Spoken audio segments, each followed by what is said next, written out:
Hello everybody and welcome to this week's vlog.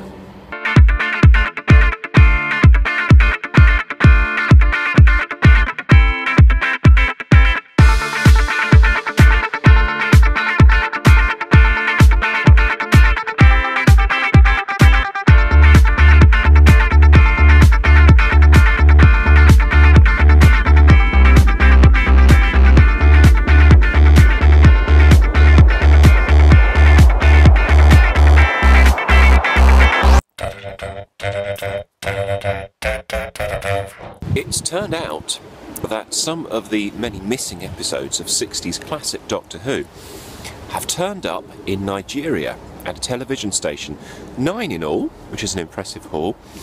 And what's kind of nice about that is that of those 9, an entire story in its completeness pretty much has been returned to the UK. It is the Web of Fear, where Patrick Troughton's second Doctor faces off against the robotic Yeti monsters in the London Underground. And it's nice, I think it's nice to have a little bit of heritage back like that, because, you know, there are a lot of people that work very, very hard and are continuing to work very, very hard, not only to find, relocate and bring back home these classic science fiction dramas, but also, you know, to rework them, remaster them, fill in the blanks and so on and so forth, to essentially allow modern audience to enjoy them again. It's a shame, I think, that the BBC sold off so many of them when they did. Either sold them off or lost them somehow or got rid of them in some other nefarious manner, but they're popping up, people who have them. If you are the proud owner of a 1960s Doctor Who film can and it's sitting somewhere in your basement, do send it back to the BBC, won't you? Because, you know, there are so many people that would love to have all of these, including me, all of these classic old adventures brought back so that we can enjoy them again. Even if they are a bit scratchy or if they need a bit of work, there are plenty of people, trust me, I may not be one of them because I don't really have the expertise, but there are plenty of people who do know how to, you know, rescue even the most, I imagine, quite scratchy of film copies and turn it into something worthy of the DVD with multiple special features. So yes, hurrah for that, and I'm hoping that more and more will start to come back so that eventually we'll have a complete Doctor Who catalogue from the beginning all the way through to now. It does seem, I have to say, that winter has started. As you may notice, I'm wearing my hood. This is not merely for fashion, it is genuinely colder today. I wouldn't say freezing, to be fair, right? But it is noticeably chillier in the mornings, it's darker in the mornings, you can still see the stars when I drive into work, which is nice. I like seeing the stars. Jupiter's up there, shining away. But, hello, I'm shiny, I'm Jupiter, look at me. I'm really big, really, really big, but here I am, hello. Anyway, all of that, but it is getting cold, I must say. Brrr, our car is starting to, now, because it has onboard climate control, set at 18 degrees, which up to now has been kind of not doing a great deal because it's been warm, but it's now actually putting heat into the car, which is nice, but a true sign of winter. And also the fact that we've now started putting blankets over us and so on whilst watching television at home, and now of course it's time to put the old central heating on. But there you go.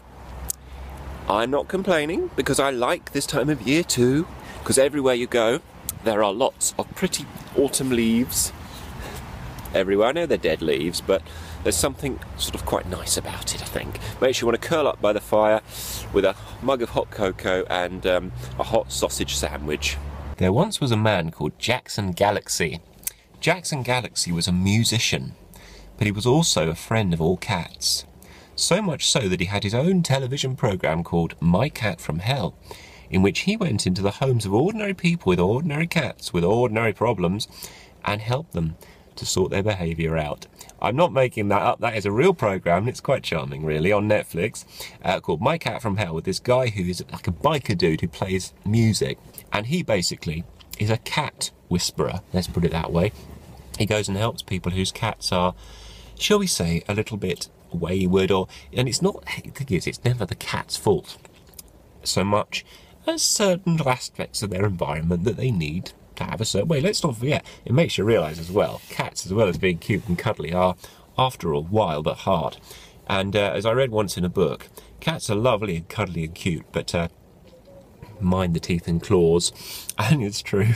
I've had my fair share of cat scratches, kitten scratches and all sorts, and to be fair, none of them have been quite so vicious as some of the ones that I've seen in My Cat from Hell, where people have been gouged by their cats. But it's only because the cats were frightened, and not really even the owner's fault as such.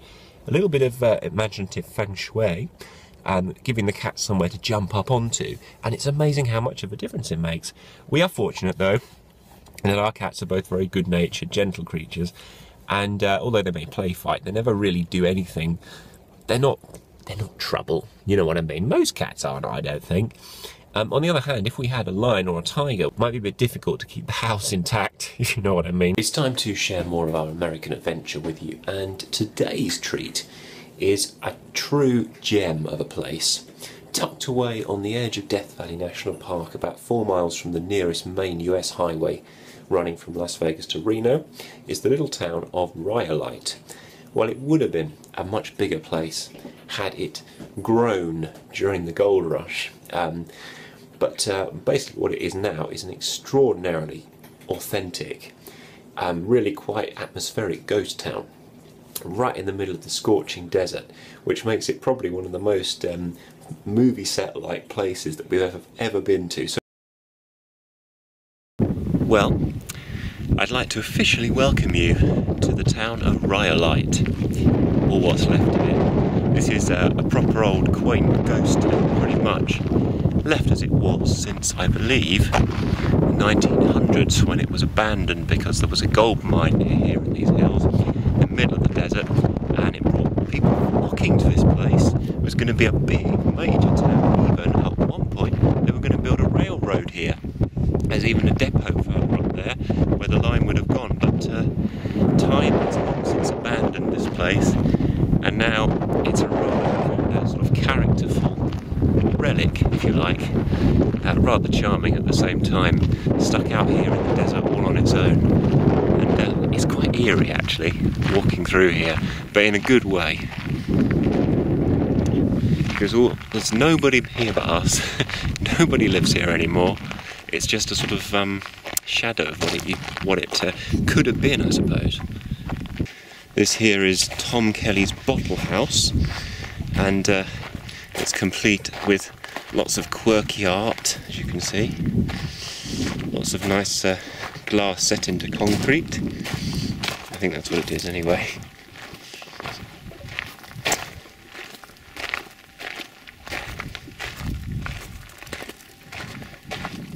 But that could even be, though I'm not certain, a model of what Rhyolite would have looked like, or maybe did look like, before kind of everything was abandoned. Which is rather charming if that's the case.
What makes this place even more special in a way is that just on the other side of those hills over there is Death Valley, where we were a week ago, and so this place really is on the edge of, well, in the middle of nowhere really, but it's kind of charming.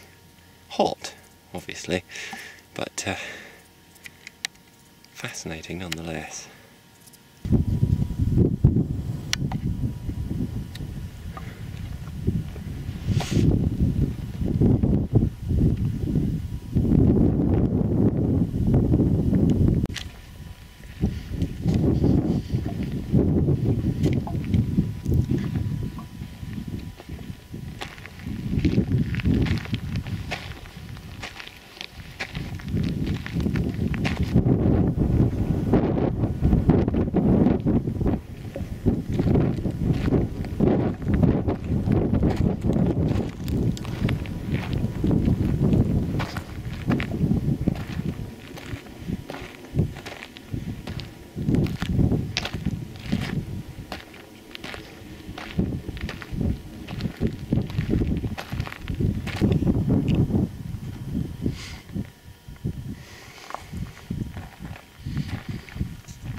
Quite extraordinary really, to see all these roads and streets that just lead to nowhere. And I have to say, and this is a bit, I suppose a little bit cheesy, but walking through here, it's almost like walking through the set of Little House on the Prairie. It has that kind of feel about like you stepped straight back in time. It's all, despite the ruins, it's all pretty well preserved, that the buildings which are still standing. Obviously there are collapsed walls here and there, but you get the general idea of what it would have looked like. And makes you wonder what this place would have been like if it had actually kind of boomed as a town, really. Because the nearest other town is a place called Beatty. It's about 4 miles away, and that's kind of like the modern, you know, waypoint where people stop and, you know, go to the gas station and what have you. But it so easily could have been Rhyolite, couldn't it, really?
I'm going to be very politically incorrect now and say that euro notes are the most like toy money that I've ever seen.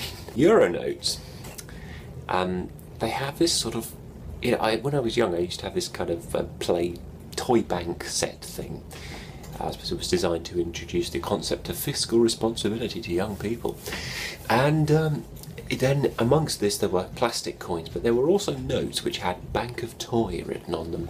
And we just got our euros for Berlin, of course, from the good old Bureau de Change.